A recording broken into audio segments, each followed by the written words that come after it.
extinción de dominio entre definición, características, qué decreto la regula, también la génesis, o sea, de dónde viene la ley de extinción de dominio. Y el día jueves, pues los invito cordialmente para que podamos reunirnos y entonces ya podamos hablar del procedimiento. Ahí en el procedimiento vamos a hablar de las medidas cautelares, vamos a platicar también un poco de los recursos que se pueden interponer en materia de extinción de dominio y si el tiempo pues nos permite, también vamos a poder hablar un poco del amparo. Pero esta noche quiero pedirte, por favor, que me proyectes la primera diapositiva. Vamos a introducir el tema porque solo tenemos una hora para poder platicar y queremos aprovechar el tiempo de la mejor manera.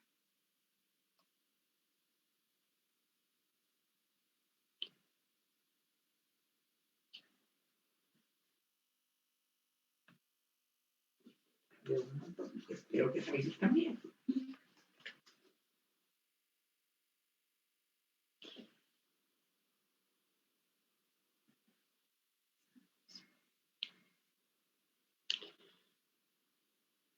No sé si es visible la presentación.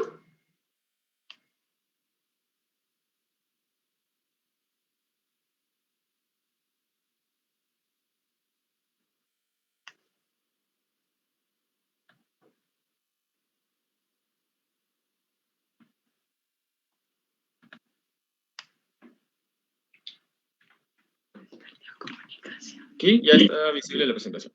¿Sí está visible? Sí.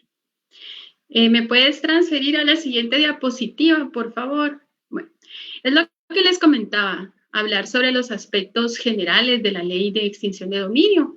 Y esa es la primera parte. Siguiente, por favor.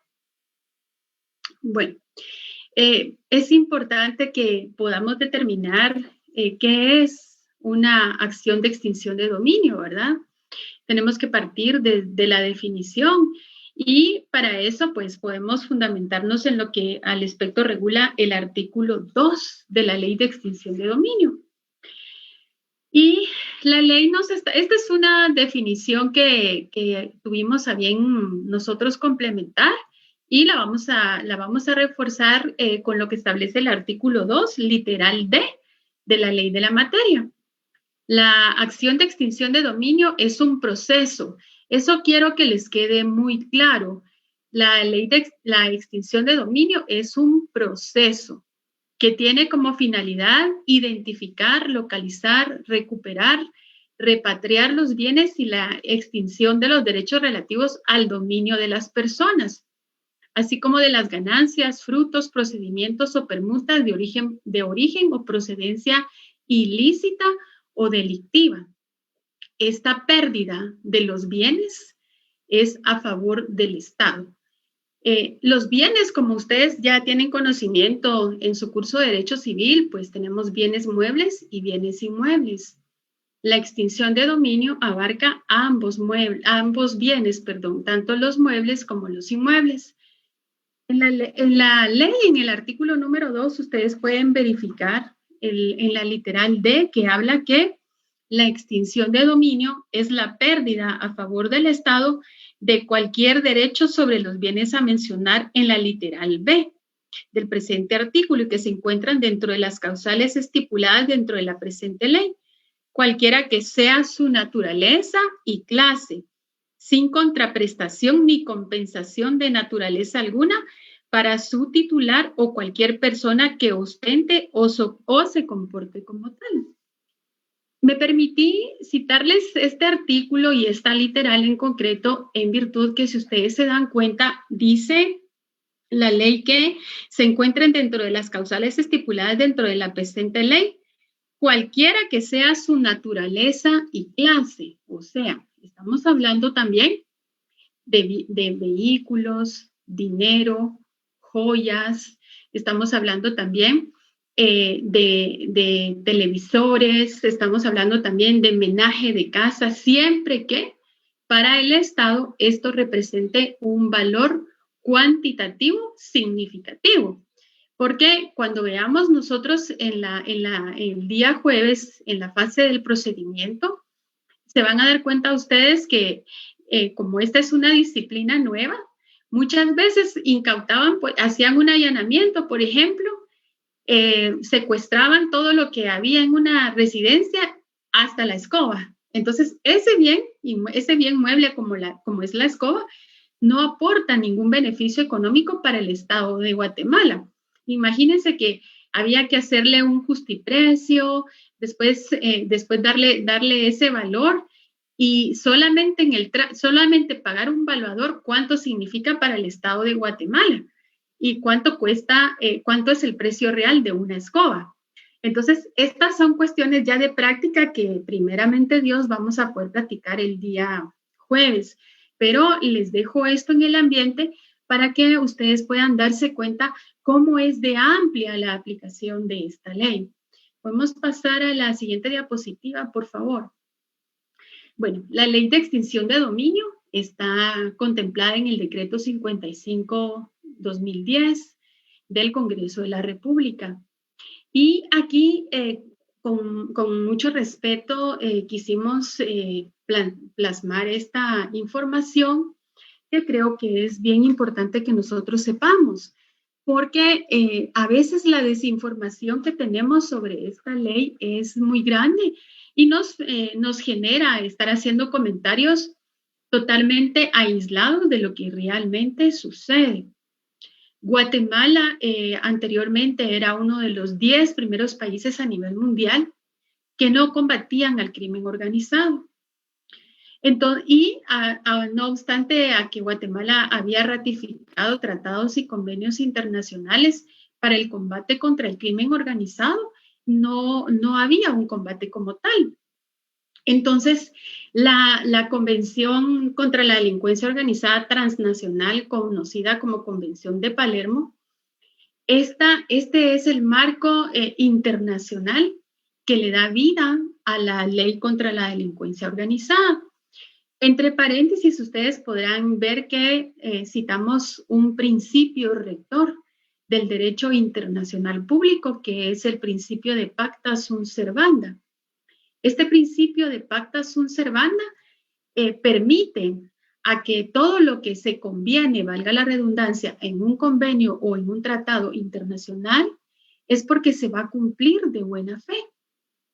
Este principio de pacta sunt servanda, les puse ahí entre paréntesis que está relacionado también en la Convención de Viena, porque ahí lo regula el artículo 26, si no me equivoco, regula este pacto de buena fe entre los estados.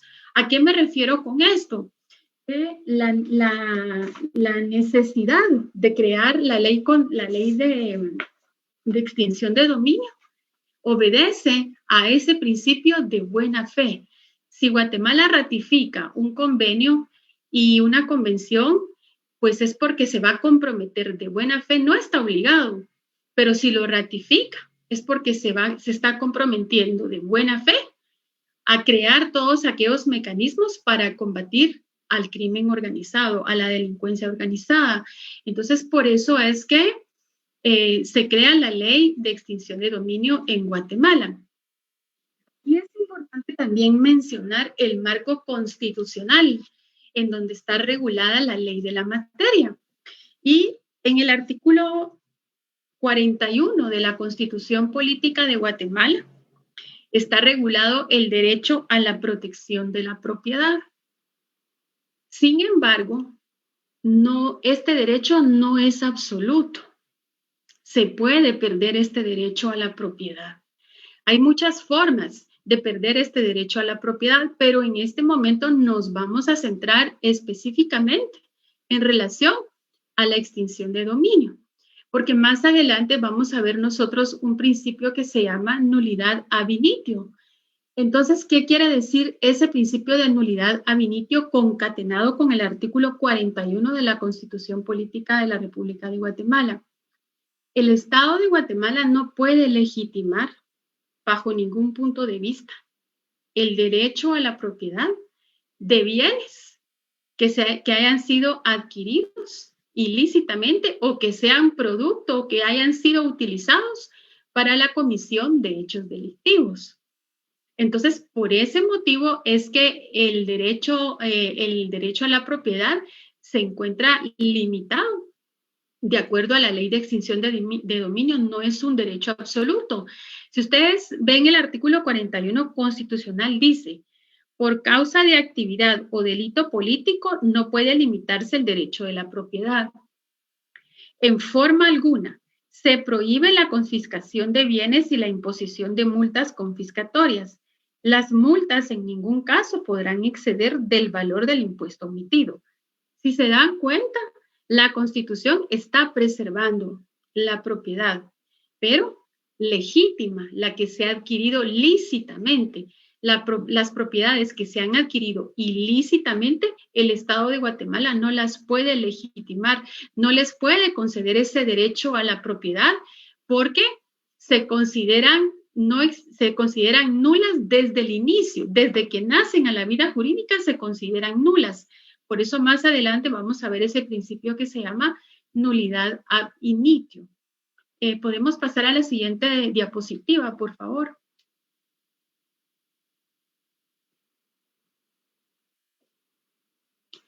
El espíritu de la ley. Esto es bien importante que nosotros podamos entenderlo. Y el espíritu de la ley lo vamos a ver nosotros establecido en los considerandos de la ley de la materia. Pudiera parecer que no lleva un orden la diapositiva en lógica con lo que establece la ley y con lo que estamos exponiendo, pero para efectos del estudio que yo quiero compartir con ustedes, quise ponerlo así, porque entre paréntesis, si ustedes se dan cuenta, al final de la diapositiva, puse objeto de la ley. Y vamos a ver entonces lo que regula el artículo 1. El espíritu de la ley es que dice que mediante actos de corrupción, tráfico de influencias y las actividades de la delincuencia organizada, han utilizado mecanismos ilegales para producir, transferir, gravar bienes, ganancias, frutos, productos, decomisos de la comisión de hechos delictivos, o a la vez pretender ocultar origen ilícito a la propiedad real de los bienes a sabiendas de su ilícita procedencia. Esto es bien importante establecerlo porque las disposiciones que regulan la ley de la materia son disposiciones de orden público y de interés social. ¿Qué quiero decir con esto? Quiero decir con esto que, por ejemplo, si estamos hablando nosotros de un delito de lavado de dinero, es importante establecer la trazabilidad, es decir, desde dónde viene el dinero, cómo se ingresa ese dinero, ya sea, puede ser que sea bancarizado o que sea inyectado, por ejemplo, a una sociedad anónima. Entonces, es importante establecer con la procedencia de ese dinero y cómo ese dinero también ha permitido el incremento patrimonial de la persona o del tenedor de ese bien mueble. Entonces, el Estado de Guatemala necesariamente tiene que velar por esa trazabilidad. Por eso es que es una ley de orden público y de interés social, porque afecta a toda una comunidad. Ahora pasamos a la siguiente diapositiva. Bueno, ¿qué bienes son susceptibles de extinción de dominio? Los bienes que son susceptibles de extinción de dominio son muchos bienes, ¿verdad? Los que ya habíamos especificado al inicio de la presentación. Pero podemos ver regulados en el artículo 4 de la ley de la materia cuáles son esos bienes que son susceptibles para extinción de dominio. Y a la vez también constituyen las causales sobre las cuales se va a iniciar la acción de extinción de dominio. Voy a solamente mencionarles unas cuantas literales porque el artículo contempla 1, 2, 3, 4, 5, 6, 7, 8, 9, 10, 11, 12, 13, 14, 15, 15 literales que nos describen estos bienes y las causales. Entonces, creo que ahí nos detendríamos demasiado tiempo y no nos permitiría abarcar el resto de la presentación.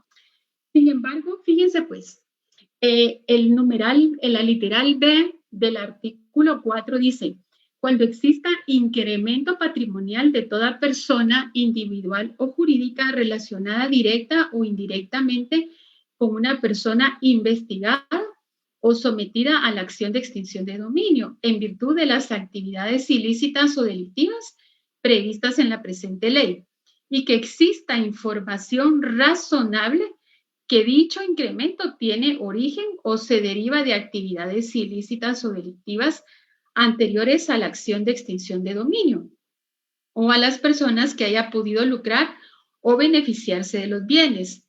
Y aquí nos habla de los frutos, del producto, de las ganancias, de los rendimientos o permutas provenientes que se originen o deriven de actividades ilícitas o delictivas en cualquier tiempo sin que demuestre suficiente y fehacientemente el origen lícito de los mismos. Esta es una ley muy severa, es cierto. Es una ley que podría soslayar también en algún tipo de violación, se podría creer. Pero en esta literal, a mí me gusta mucho hablar de esta literal porque en esta literal, entre otras, está plasmada la intención de la prueba. La intención de la prueba, que eso va a ser para efectos de la segunda presentación que vamos a tener. Hemos estudiado en el transcurso de nuestra carrera como abogados y desde que somos estudiantes derecho penal. Y se podría generar una confusión en cuanto a que esta es una pena, es derivada del proceso penal y más adelante vamos a ver que la extinción de dominio es totalmente autónoma.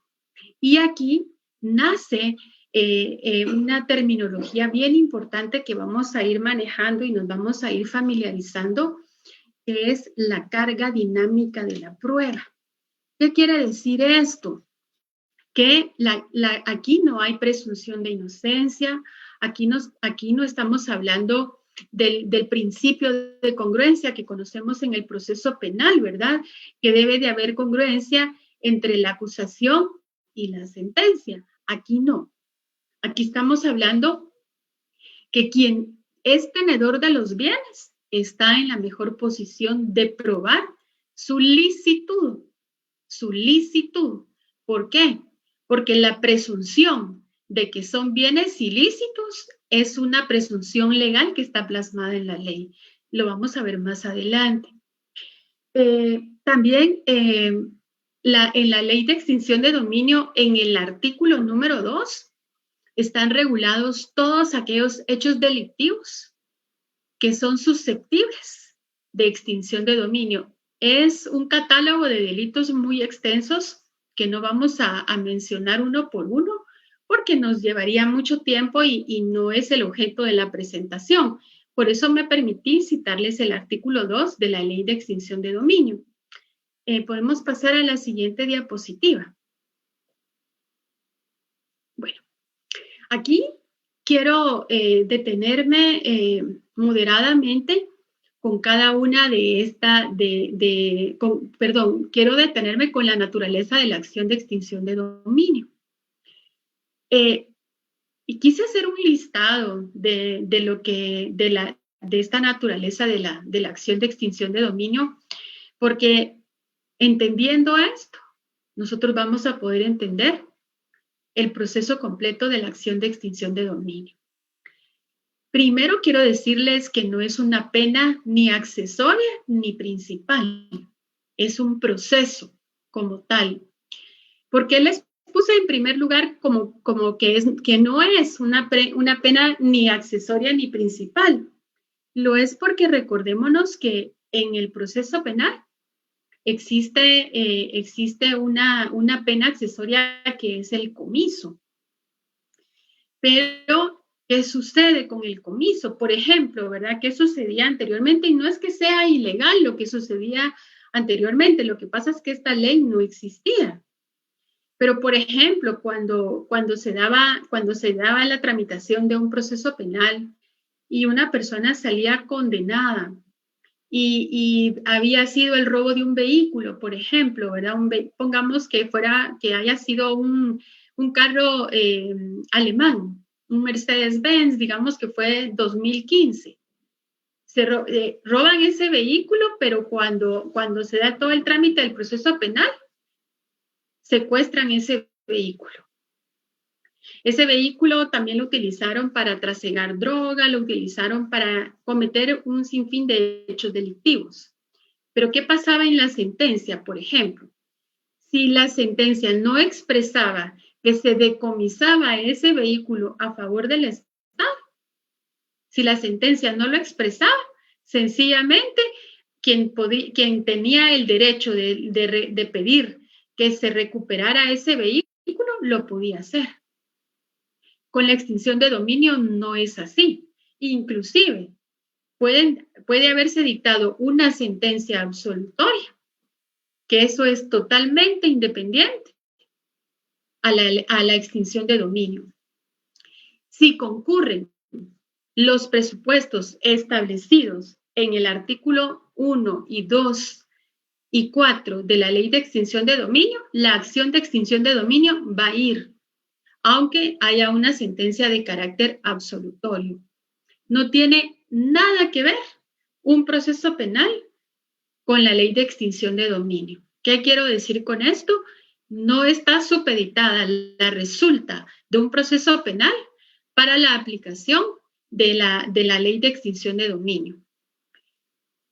Y aquí abajo les puse como segundo punto que el ámbito de esta ley es amplia, más amplia que el delito. ¿Por qué? Porque aquí no estamos juzgando personas, aquí estamos juzgando bienes, derechos reales. Entonces, por eso es que es más ámbito, su ámbito de aplicación es más de ámbito más amplio, perdón. Y aquí quiero citarles a ustedes una característica que también la vamos a ver más adelante y es la retrospectiva.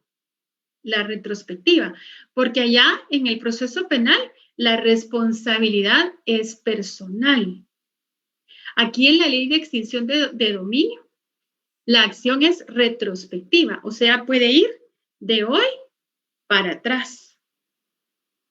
Vamos a ver cómo, por ejemplo, todos aquellos bienes que sean de ilícita procedencia, pero que se hereden a terceras personas, también son susceptibles de que les recaiga una acción de extinción de dominio.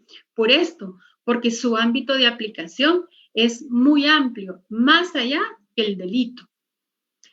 Es una consecuencia patrimonial de actividades ilícitas, porque lo que tiende la Ley de Extinción de Dominio, y esto lo quiero dejar muy claro, lo que yo quiero plasmarles a ustedes que no todo lo que va a una acción de extinción de dominio es porque sea que sea la procedencia de una actividad ilícita o que las personas a las que se le inicia la acción de extinción de dominio sean delincuentes. Eso lo quiero yo dejar muy claro porque esta ley está aplicada para que vaya de la mano de acuerdo a la ley contra la delincuencia organizada. ¿Hay alguna práctica por ahí? Una práctica por ahí que todo es susceptible de extinción de dominio y no es así. No es así. Si ustedes se dan cuenta, por ejemplo, cuando yo les citaba a ustedes, la literal B del artículo 4 y les hablaba de la carga dinámica de la prueba, es porque el que es tenedor de sus bienes está en la mejor disposición de probar su licitud, ¿verdad? O sea, tienen derecho a probar que esos bienes son de lícita procedencia.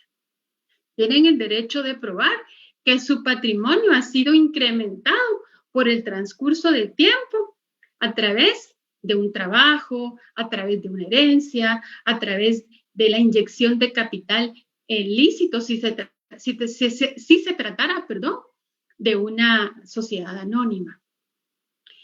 ¿Y por qué les hago referencia a que es una consecuencia patrimonial de actividades ilícitas? Pero esto es comprobable, debe de ser comprobable, debe de ser demostrable.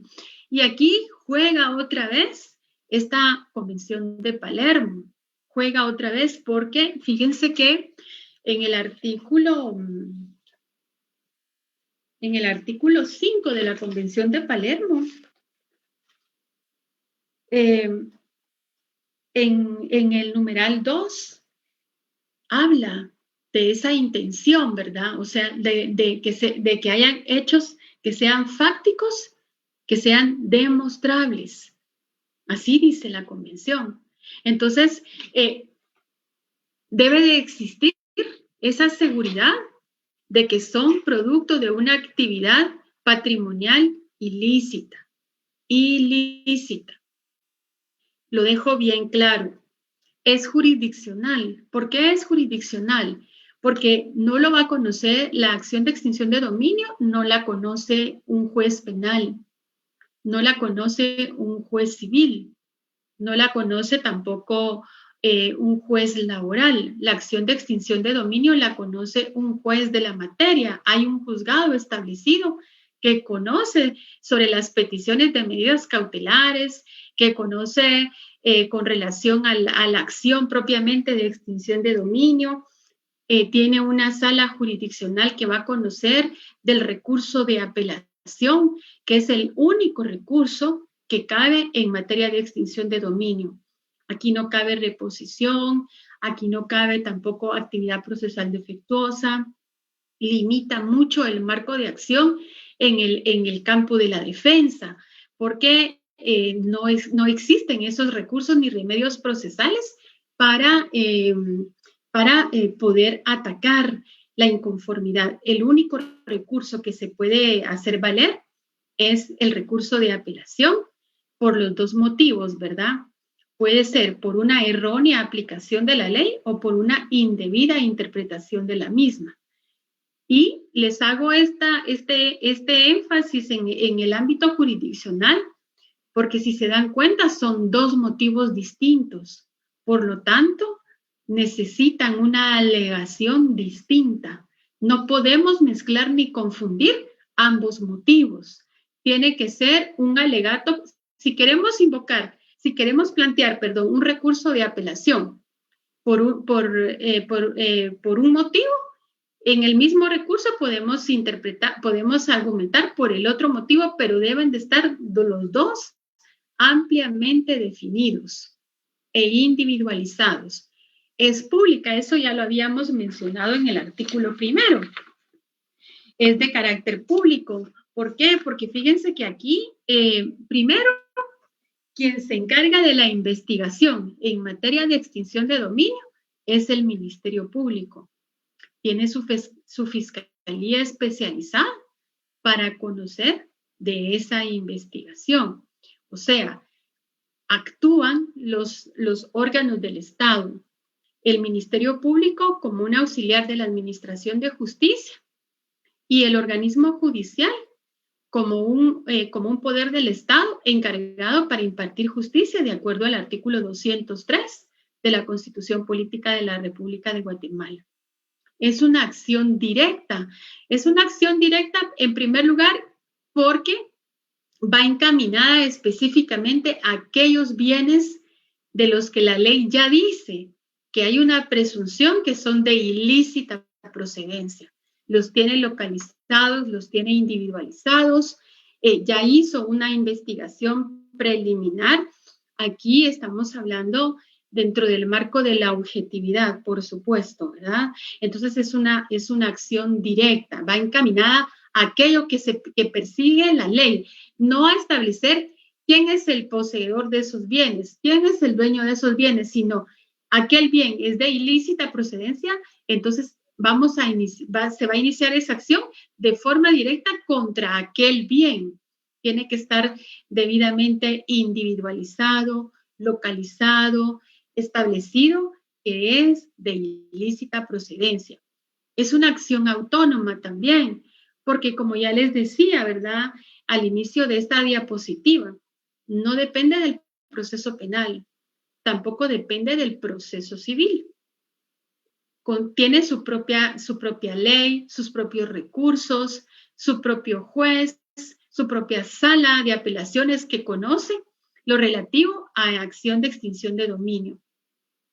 Y no forma parte del poder punitivo del Estado, porque aquí no está el Estado ejerciendo un jus puniendi, por ejemplo. No, aquí es la pérdida de los bienes a favor del Estado. No forma parte de ese poder punitivo del Estado. Eso es un trabajo esencialmente del proceso penal. Podemos pasar a la siguiente diapositiva. Bueno, aquí viene lo que estábamos hablando hace un momento, los principios que regula esta ley, ¿verdad? Y ahí, a manera de definición, pues nos permitimos plasmar una definición de lo que son principios. Yo creo que no voy a profundizar en esa definición para poder tener oportunidad de explicarles los principios específicos que regulan la ley de la materia. Pero resumidamente, pues ustedes saben que un principio jurídico es la relación razonada que correlaciona un fundamento, valor, con el elemento determinante para fundamentar determinado asunto o determinado estándar. Entonces, la ley de extinción de dominio tiene sus propios principios. Por eso también es autónoma, porque tiene sus propios principios. Por ejemplo, aquí no opera el principio de congruencia que ya les había yo mencionado. Aquí no opera el principio de favor rei, porque aquí no estamos hablando de personas, estamos hablando de bienes. Por eso es que no operan esos principios. Y el primer principio del que les quiero hablar es del principio de nulidad ab initio. Y este era el que les relacionaba yo a ustedes con el artículo 46 de la Constitución, perdón, no es 46, con el artículo 41 de la Constitución Política de la República de Guatemala, en donde les decía que no puede el Estado legitimar la propiedad de un bien de ilícita procedencia. Es la siguiente diapositiva porque me la regresaron la otra.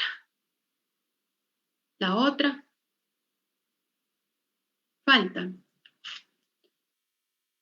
Ahí, por favor. Bueno, les decía que no puede el Estado de Guatemala legitimar la propiedad de algo que es ilícito. No puede legitimar, por ejemplo, no se podría hacer, para ponerles un ejemplo y me puedan entender este principio, no podría yo acudir ante un notario y decirle, mire, señor notario, hágame una escritura de compraventa de 600 kilos de cocaína. No puede el Estado de Guatemala legitimarme, validarme, legalizarme algo que es ilícito. No podría yo ir a reclamar, ¿verdad? Que me devuelvan esos 600 kilos de cocaína y que tienen un valor de X cantidad, porque a mí me costó mucho trabajar por esos kilos y yo quiero que me los devuelvan. No puedo decir que ese es un derecho legítimo a la propiedad.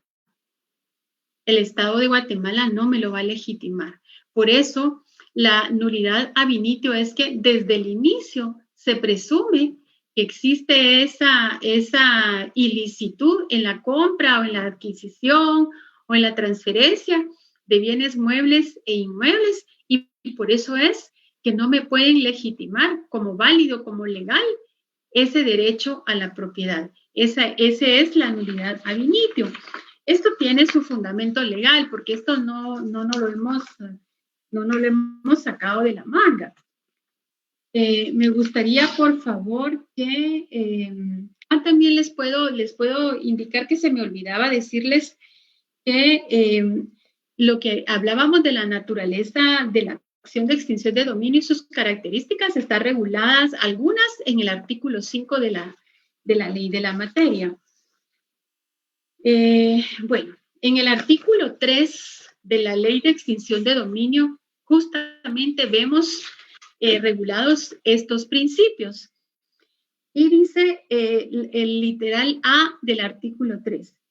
Se entenderán que la adquisición o disposición de los bienes o de constitución de patrimonio de origen ilícito o delictivo a sabiendas de tal calidad o debiéndolo presumir razonablemente constituye un negocio jurídico contrario al orden público y a las leyes prohibitivas expresas o se han constituido en fraude o a la ley. Los actos y contratos que versen sobre dichos negocios en ningún caso constituyen justo título y son nulos ab initio. Quiere decir, ¿verdad? Que yo no puedo ir a reclamar la legítima propiedad de un carro que tenga una caleta, por ejemplo. Porque si yo no tengo necesidad de transportar nada ilícito en un vehículo, no le voy a construir una caleta. La caleta es para ocultar algo. Porque si yo voy a comprar al supermercado una carreta de víveres, no tengo necesidad de esconderla en una caleta. Esa caleta sirve para esconder armas, para esconder dinero, para esconder drogas, qué sé yo, ¿verdad? El Estado de Guatemala no me va a legitimar nunca la propiedad de ese vehículo como algo legítimo. No me lo va a legitimar. Y por eso constituye una nulidad ab initio. Prevalecencia. ¿Qué quiere decir esto? La prevalecencia es que sobre toda otra acción, proceso que se instaure en cualquiera de las otras materias, prevalece la extinción de dominio. En la práctica me tocó plantear una oposición en un juicio ejecutivo en la vía de apremio, porque Dios me ha dado la oportunidad de defender en materia de extinción de dominio algunos casos. Y aquí iniciaron un ejecutivo en la vía de apremio sobre un bien que tiene una medida cautelar en extinción de dominio. Y aquí la ley me está diciendo que hay una prevalecencia de la medida cautelar en extinción de dominio. ¿Qué quiere decir eso? Que me limita ya la ejecución en la vía de apremio. Va a prevalecer siempre la extinción de dominio. Este proceso de extinción de dominio, esta acción de extinción de dominio es novedosa. Tenemos que actualizarnos, tenemos que estudiarla mucho porque es una disciplina nueva y genera tipo de confusiones, a veces desconocimiento también, ¿verdad? Entonces tenemos que irnos apoyando mutuamente porque no solo es que sea yo la que sepa, yo también aprendo todos los días, inclusive de mis errores. Todos los días se aprende algo nuevo. Pero este principio de prevalecencia es porque la pérdida de ese bien, por ejemplo, allá en la ejecución y la vía de apremio, es para que el acreedor se cobre porque el deudor no le pudo pagar. Pero va a prevalecer porque aquella casa, por ejemplo, el Estado de Guatemala está diciendo, tengo sospecha de que es adquirida ilícitamente. Entonces, por eso va a prevalecer la acción de extinción de dominio porque eso va a ser una pérdida a favor del Estado. Quiero comentarles, porque es algo que yo trabajo y es algo que yo litigo actualmente. Quiero comentarles que en este caso que les hacía ver, sí planteamos una oposición en base a este principio de prevalecencia. Planteamos esa oposición en el juzgado de instancia civil a efecto de que no proceda con la ejecución en la vía de apremio, porque si él procede en la ejecución de la vía de apremio, en primer lugar, hay una violación al debido proceso Y en segundo lugar, el registro de la propiedad no puede y no debe trasladar el dominio a un acreedor cuando existe esta prevalecencia de la ley de extinción de dominio. La presunción legal. Y aquí entre paréntesis quise poner que no opera la presunción de inocencia porque siempre esto genera mucha discusión. Y entonces, ¿cómo queda la inocencia de la persona? Si la persona se considera inocente hasta que es condenada en una sentencia, pero aquí tenemos que partir que no estamos hablando de seres humanos. La ley es una ley de contenido real y de carácter patrimonial. Estamos hablando de bienes, estamos hablando de bienes muebles, de bienes inmuebles, estamos hablando de semovientes, estamos hablando de vehículos, de dinero, de acciones, de joyas. No estamos hablando de Carla Marroquín, estamos hablando de bienes. La autonomía de la acción, que ya les había yo platicado un poco con relación a la autonomía de la acción. No necesita la existencia de un proceso penal, inclusive puede iniciarse primero la acción de extinción de dominio sin que haya proceso penal en trámite, porque es eminentemente autónoma. Ahora bien, nos habla del debido proceso. Sí debe de observar las garantías del debido proceso. El derecho de defensa, por ejemplo, es inviolable porque a quien se le va a afectar en su patrimonio tiene derecho de comparecer a la acción de extinción de dominio. La desventaja en la acción de extinción de dominio es que para comparecer a la acción debemos de ir preparados de una vez con todos nuestros medios de prueba. Aquí no es como en el proceso penal que el onus probandi le asiste por mandato constitucional y por mandato procesal al Ministerio Público. Aquí no. Aquí quien es tenedor de los bienes está en mejor posición de probar la lícita procedencia porque la presunción legal es que es de ilícita procedencia. Entonces, quien es poseedor o quien tiene el dominio de esos bienes tiene que probar la procedencia lícita de los mismos. Seguimos con la siguiente diapositiva. Las características, ¿verdad? Es autónoma y es especial. Es autónoma, ya no vamos a redundar porque ya lo platicamos anteriormente. Es especial.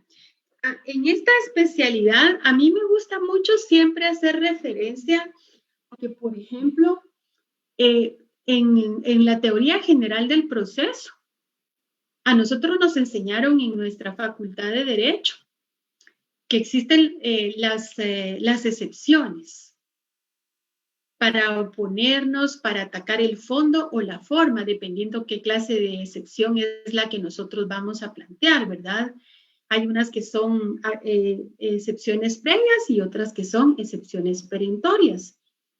En el proceso civil, tienen su momento procesal oportuno para invocarlas. En la acción de extinción de dominio, no podemos plantear ninguna excepción, a menos que sea de orden constitucional. Por ejemplo, no puedo yo alegar una actividad procesal defectuosa, porque la ley no me lo permite por esa autonomía de la que la ley goza. Por ejemplo, para el diligenciamiento de la prueba, sí aplican algunos aspectos generales de la prueba del proceso penal, como lo es, por ejemplo, el anticipo de prueba. El anticipo de prueba de un testigo, por ejemplo, ¿verdad? Pero recuérdense ustedes que según el anticipo de prueba regulado en el Código Procesal Penal, a criterio muy, muy personal, este es un criterio mío, me hago responsable de lo que voy a compartirles, es un resabio del proceso inquisitivo, porque reúne algunos aspectos subjetivos. ¿Y por qué les digo subjetivos? Porque el Código Procesal Penal regula que esa declaración, ese anticipo de prueba es a juicio del fiscal. Si él cree que ese órgano de prueba no se va a poder reproducir posteriormente, si él cree que ese órgano de prueba pueda perderse, o sea, es a juicio del fiscal. Entonces es un aspecto eminentemente subjetivo y que esa especialidad en extinción de dominio, a mí como abogada directora, no me permite hacer valer oposiciones, porque no hay excepciones que plantear, no hay oposiciones que hacer valer, más que el recurso de apelación. Pero no quiere decir que porque se puede plantear el recurso de apelación, yo lo voy a utilizar para todos los aspectos. Existe ahí una serie de requisitos para plantear la procedencia, del recurso de apelación. Eso no lo voy a tocar en esta noche porque eso lo vamos a platicar el día jueves. Pero esa es la especialidad de la ley. Que cierra las puertas aparentemente, cierra las puertas para el abogado director de una persona que se sienta afectada, de un interesado que se sienta afectado o afectado. Es especial también porque aquí no estamos hablando de sindicado, aquí estamos hablando de interesado o de interesada, ¿sí? Porque aquí no se va a sancionar la conducta personal de una persona. Para eso está el proceso penal. Aquí, lo que pretende la acción de extinción de dominio es la pérdida de esos bienes a favor del Estado. Entonces, estamos hablando de interesados. Fíjense que se transmite a terceros y a herederos. Todo esto tiene un origen, ¿verdad? No está plasmado en la ley antojadizamente, no está plasmado en la ley para perjudicar a una ciudadanía. No, el espíritu de la ley es combatir la delincuencia organizada.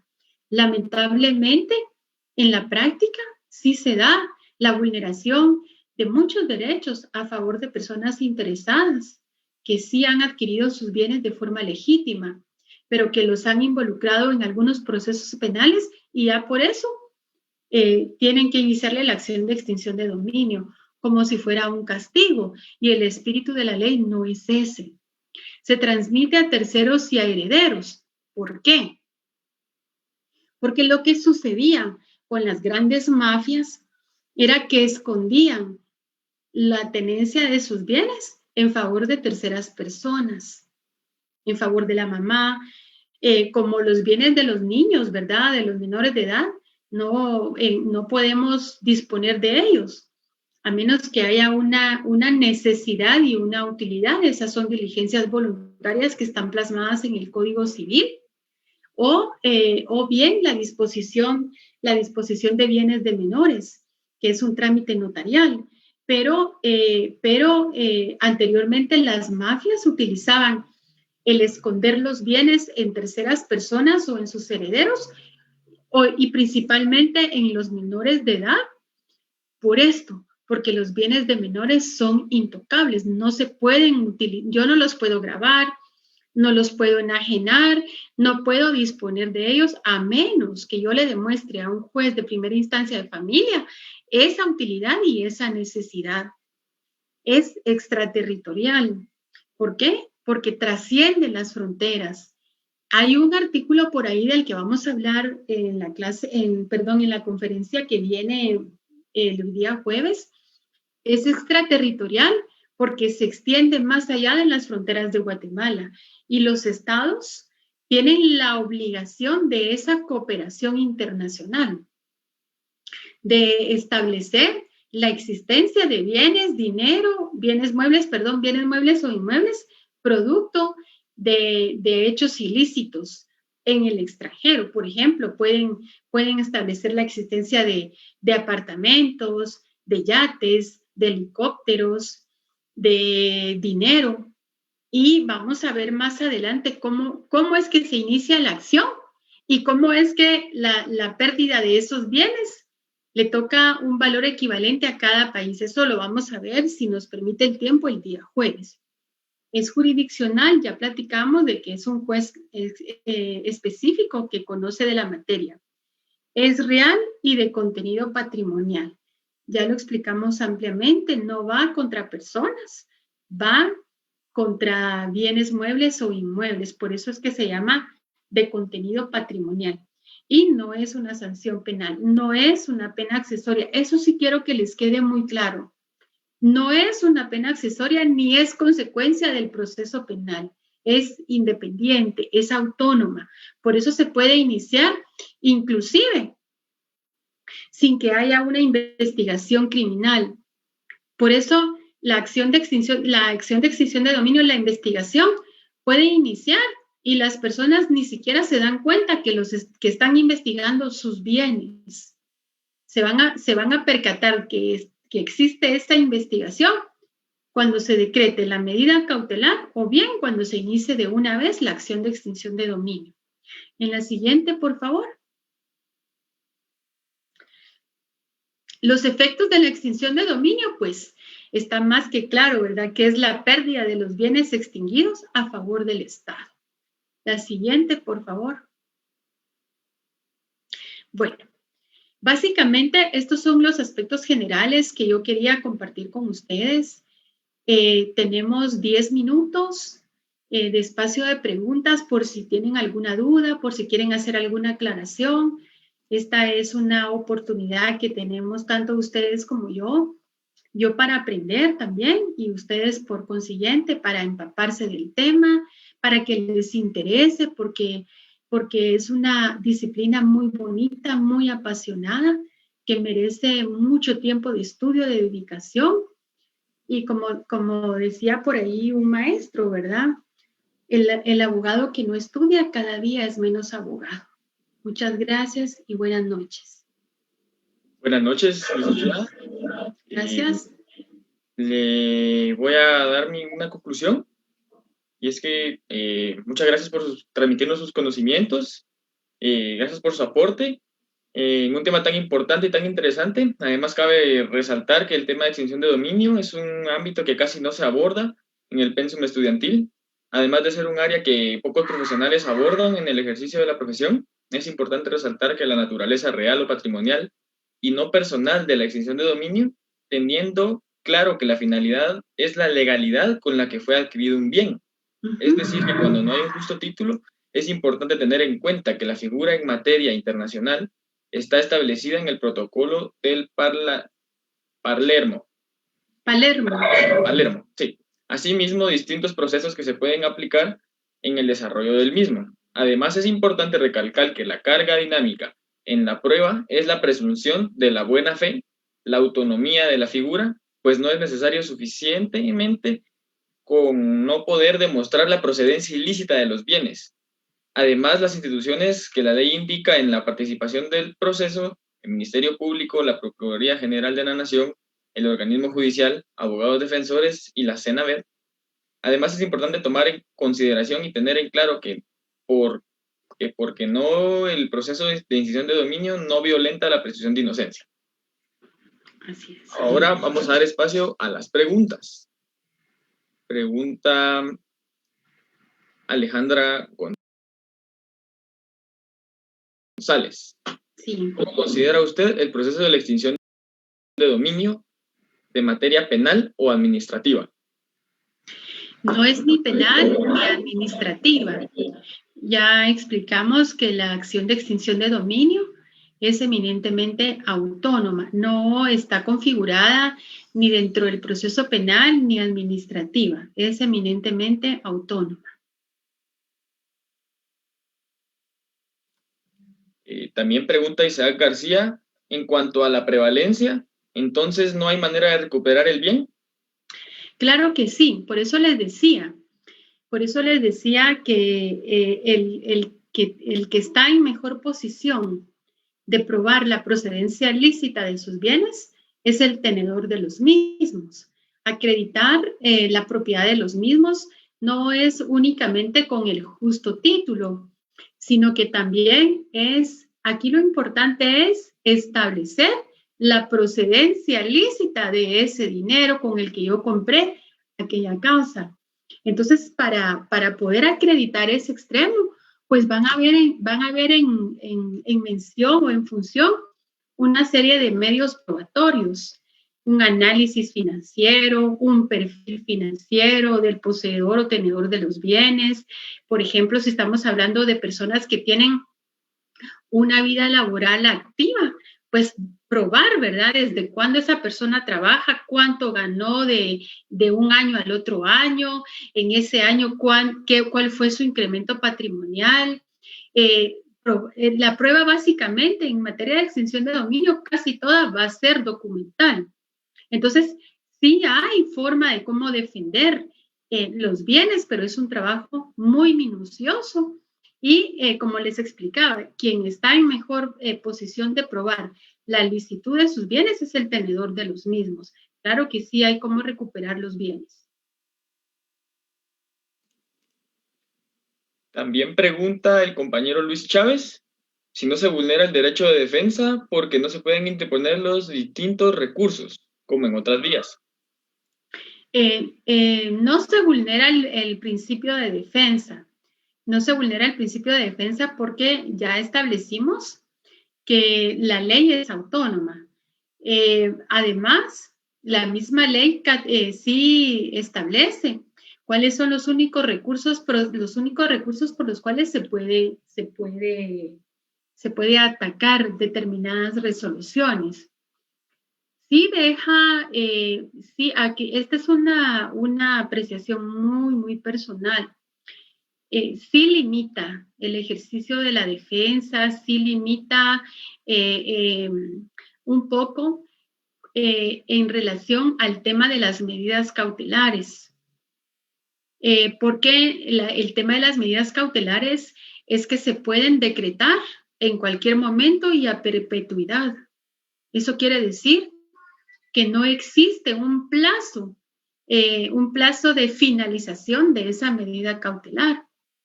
Entonces, en tanto la medida cautelar esté decretada y ejecutada, la persona que es tenedora o poseedora de sus bienes no puede disfrutar de los mismos. Esta también es una opinión muy personal. Sí limita el ejercicio del abogado que dirige la acción de extinción de dominio el no tener otros recursos más que el de la apelación para atacar el fondo de la acción. Sí lo limita. En la práctica, por ejemplo, yo planteé una oposición en el tema de la declaración como anticipo de prueba de un testigo. Hice valer la oposición, pero la oposición solo me sirvió como un argumento, más consciente de que no iba a prosperar por esa autonomía y por esa especialidad de la ley. Sí, la hice ver porque a criterio personal y a favor de las personas a quien yo estaba prestando mis servicios profesionales, la petición estaba revestida de una serie de elementos subjetivos que lo hice ver en la explicación que les di, como que es a criterio del fiscal, que es un órgano de prueba que no se va a poder producir o que se puede perder.